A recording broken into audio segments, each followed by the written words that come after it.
Okay, we're gonna start on the left here. We'll slide these out, okay? Okay, 1, 2, 3. There we go.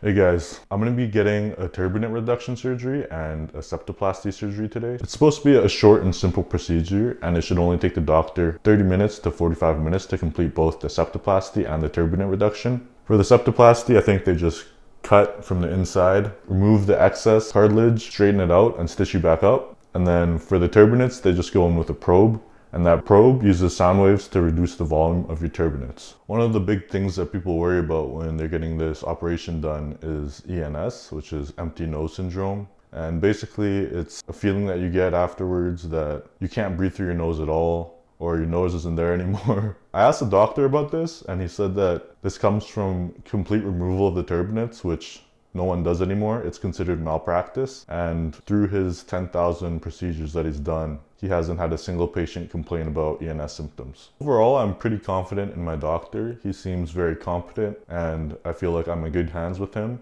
I'm gonna take you guys with me throughout the entire procedure. We'll see how it goes. 1 hour later. When you actually get down to it and you really start talking to people. Hey guys, I just got back from the hospital. I spent about 3 hours there. The procedure only took 30 minutes in itself. I was in the operating room for about an hour, and I spent 3 hours total. They just had to make sure I was okay after the procedure. As you can probably tell from the sound of my voice, my nose is extremely congested right now. They did put some stents up there so it heals properly. It's all just clogged up with blood at this moment. When I first got out of the operating room, I could actually breathe through my nose, but I can't breathe through my nose at all now. My nose is in a fair bit of pain. It feels like a burning sensation on the inside. I am still bleeding a little bit. As you can see, I'm just dabbing my nose.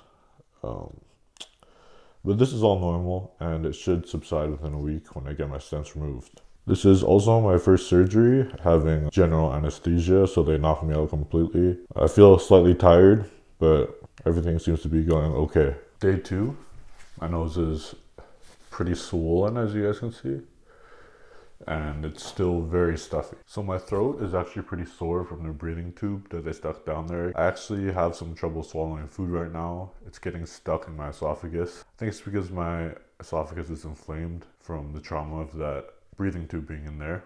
I also feel a burning sensation in my nose, kind of like that feeling you get when you eat wasabi.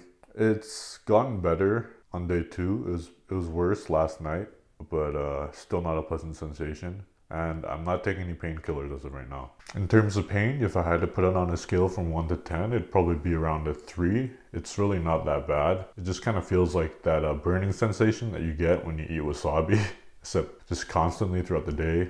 More so, especially if you try to breathe through your nose, I think it kind of just dries it out and makes it a little bit worse. But it's really not that bad. What's really more annoying is the congestion I have in my nose right now. I can't breathe through my nose at all. I have the stents in there, and I guess it's probably really swollen from the surgery, so there is no airflow going through my nose. One piece of advice I want to give to you guys if you're getting the surgery is don't eat within, I'd say, around 5 hours of getting the surgery.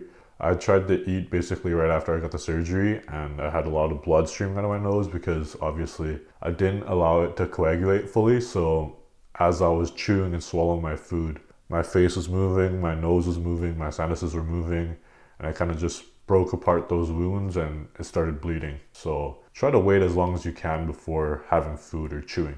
You also do have to sleep with your head in an elevated position. I was sleeping on 2 pillows last night. That's just so the blood that's coming out of your nose doesn't drain back down into your throat, or else you might be throwing up blood. But I don't think I bled that much last night, so maybe not that big of a concern. I've also been using a neti pot to flush out my sinuses 3 times a day as instructed by my doctor. It's supposed to clean out your nose, your nostrils, your sinuses. I had a lot of blood in here from last night, so that really helped clear it out. So this is the neti pot I've been using, just a basic plastic squeeze bottle. These are the salt packets it comes with pre-mixed.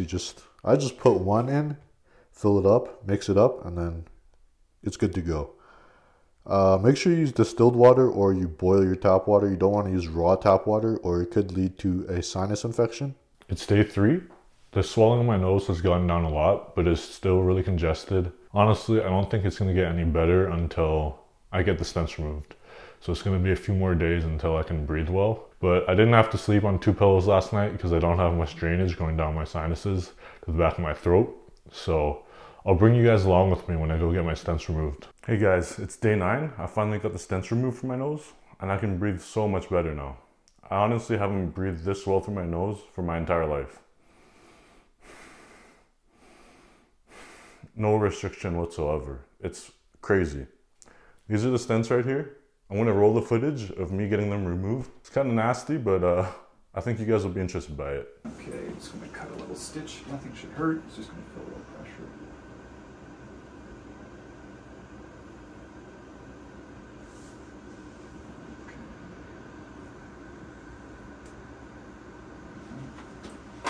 Okay, we're gonna start on the left here. We'll slide these out, okay? Okay, 1, 2, 3. There we go. Slide this one out. Whoa. Okay. Whoa. You good? Yeah. Okay, I'm just gonna suction out here.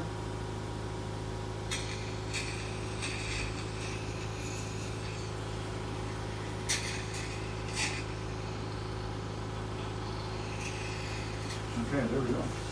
Okay, take a breathe. How's that feel? Oh, it feels good. Wow. Yeah. Whoa, that's Good crazy. airflow. Yeah. Yeah, it's nice, eh? So as you guys can see, these stents, they're actually pretty large. They're about 1 inch wide and probably about 3 inches long. However, they are made out of a flexible silicone material, I think it is. So they can form to the inside of your nose. When I got these taken out, they were completely clogged with mucus and blood from the operation. It was very hard to wash them out, so I could show you guys. And no wonder I couldn't breathe through this. It was just totally clogged up. Once I got them removed, I could instantly breathe really well. So they're basically just held in your nose with a little suture. It goes through both of these stents on each side and it goes through your septum so it doesn't slide out. All the doctor had to do was just cut that little suture in the middle there, and then both stents just pulled right out easily. I'm not having any more pain at all. I can breathe really well already. And the doctor says I'm good to start working out and I won't be causing any type of permanent damage to my nose if I do exercise or breathe forcefully or blow my nose. So that's really good to hear. It's been exactly 2 weeks since I got the operation done and honestly I'm feeling really good. I don't have any type of pain or discomfort anymore. I'm able to breathe through my nose when I sleep now. And I got a chance to work out, do some cardio, lift some weights. I can also breathe through my nose while I exercise now, which is some things that I've never been able to do before. And based off my personal experience so far, I can recommend it to anyone who's considering it. But I will give you guys a 1 month update, so please subscribe so you can get the notification for that if you're interested to see my recovery process and my 1 month review of the surgery. I hope you guys found this video both entertaining and informative. Thanks for watching. Please subscribe. Have a good one, guys.